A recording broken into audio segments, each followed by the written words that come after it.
မွန်ပြည်နယ်မှာတက္ကသိုလ်ဝင်စာမေးပွဲအောင်ချက်မြန်မာရေးအတွက်2026ခုနှစ်စဉ်ဆက်ပညာရေးလုပ်ငန်းနယ်မြေအလိုက်စတင်ဝိုင်းများဖွင့်လှစ်ဆောင်ရွက်လျက်ရှိရာမွန်ပြည်နယ်ဝန်ကြီးချုပ်ဦးအောင်ကြည်သိန်းနဲ့တာဝန်ရှိသူများသည်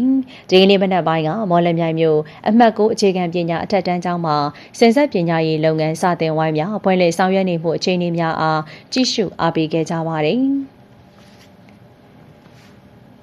အဲဒီနောက်ပြည်내ဝန်ကြီးချုပ်ကစာသင်ဝိုင်းများမှာကျောင်းသားကျောင်းသူလေးများစားတောက်ဖွယ်ရာများပေးအပ်ခဲ့ပါတယ်။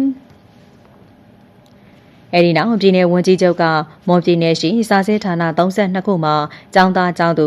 1992ဦးဖြည့်ဆို့မည်ဟုစာရင်းပေးသွင်းထားကြောင်းစာမေးပွဲဖြည့်ဆို့တဲ့ကာလအတွင်းကျောင်းသားကျောင်းသူများအနေနဲ့သက်ဆိုင်ရာစာဖြည့်ဌာနသို့သွားလာမှုအဆင်ပြေစေရေးစာမေးပွဲဆိုင်ရာလုပ်ငန်းများလုံခြုံမှုရှိစေရေးလျှက်စစ်မီမပြတ်တောက်စေရေးဆောင်ရွက်ပေးသွားကြစေလိုကြောင်းမိမိတို့ပြည်နယ်ရဲ့နှစ်အဆက်ဆက်ရရှိခဲ့တဲ့ပညာရေးမြင့်မားမှုကုန်ကိုထိန်းသိမ်းပေးကြရန်မှာကြားက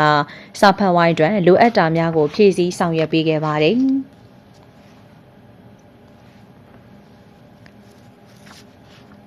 ဆက်လက်ပြီးပြည်내ဝန်ကြီးချုပ်နှင့်အဖွဲ့သည်မော်လမြိုင်မြို့အမှတ်၈အခြေခံပညာအထက်တန်းကျောင်းမှာစဉ်ဆက်ပညာရေးလုပ်ငန်းစတင်ဝိုင်းများဖွင့်လှစ်ဆောင်ရွက်နေမှုအခြေအနေတို့အားကြည့်ရှုအားပေးခဲ့ပြီးပြည်내ဝန်ကြီးချုပ်ကကျောင်းသားကျောင်းသူလေးများအားတွေ့ဆုံကတက္ကသိုလ်ဝင်စာမေးပွဲအောင်ချက်မြန်မာရေးမိမိတို့ရဲ့စာသင်ကျောင်းနဲ့ပြည်내ရဲ့ဂုဏ်သိက္ခာမြန်မာတိုးတက်စေရေးစ조사ပေးကြရန်မှာကြားခဲ့ပြီးစားတောက်ဖွယ်ရာများပေးအပ်ခဲ့ကတာဝန်ရှိသူများနဲ့တွေ့ဆုံ၍လိုအပ်တာများကိုပေါင်းဆက်ညှိနှိုင်းဆောင်ရွက်ပေးခဲ့ကြောင်းသိရှိရပါတယ်ရှင်။